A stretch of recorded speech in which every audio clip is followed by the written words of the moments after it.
Ya makanya seberapa jauh itu melukai hati dan sebagainya, dan itu sebetulnya lebih baik konsultasi kepada ahli bahasa.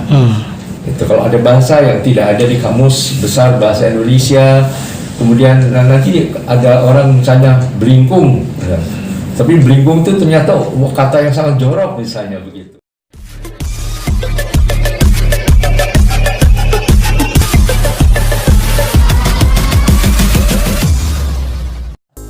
Saat ini kan lagi marak kata anjay nih Kak Seto ya. Ketawa kelihatan. Terkait kata anjay sendiri, dampak psikologis terhadap anak seperti apa Kak Seto? Iya, sebetulnya kata itu ada tidak di kamus bahasa Indonesia? Nggak ada kan? Gitu. Jadi apapun kata yang kemudian diciptakan oleh sekelompok ya, mungkin kata-kata gaul dan sebagainya, itu tergantung juga konteksnya dan penggunaannya. Kalau kemudian sebagai suatu persahabatan ya, dengan senyum dan mempererat persahabatan, ya tentu dianggap tidak baik, tidak masalah. Tapi kalau kemudian dipakai untuk memaki, untuk melukai hati dan sebagainya, tentu menjadi negatif gitu. Nah, kita lihat saja kalau memang sebagian menyatakan bahwa itu tidak baik, bahwa itu konotasinya adalah plesetan dari nama binatang ya, padahal binatang itu sendiri kasihan ya, makanya nama itu jadi negatif ya. Nah itu tentu dianjurkan kepada anak-anak tidak menggunakan kata itu. Jadi saya pernah menjumpai anak kecil gitu, dia dengan kata-kata itu tapi ketawa-ketawa gitu. Nah kemudian ibunya mengatakan sebaiknya jangan kata-kata itu. Kenapa gitu? Apa artinya?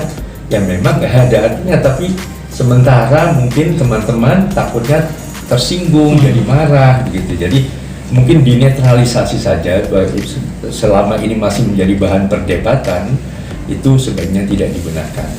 Kan ini cukup banyak plesetannya kan, saya menemukan sudah ada 3 selain kata dasarnya sendiri begitu. Jadi kalau itu kemudian dikonotasikan sebagai negatif, ya sebaiknya untuk anak-anak dilindungi supaya tidak merusak persahabatan. Tapi kalau terkait kata tersebut ada di televisi dan ditayangkan langsung kepada masyarakat, itu seperti apa Kak Seto? Ya itu tadi, jadi itu kan kesepakatan. Seperti misalnya ada kata di Surabaya, sebuah kata di Surabaya sendiri untuk persahabatan, wah mereka sambil ketawa, sudah lama gak ketemu lalu mengatakan kata itu, nggak ada masalah. Tapi begitu dipakai untuk menghujat, menghina, atau memaki, ya tentu akan jadi masalah begitu. Jadi sebetulnya tergantung penggunaannya dan konteksnya kata itu. Tapi kalau itu memang sementara ini cukup ramai dan sebagainya, ya kami pribadi menganjurkan sebaiknya tidak usah diucapkan lah, daripada kemudian menjadi permasalahan malah mengganggu konsentrasi kita yang sedang gencar-gencarnya menghadapi COVID-19 ini. Artinya kata-kata seperti itu tidak perlu diambil serius langkah hukumnya ya?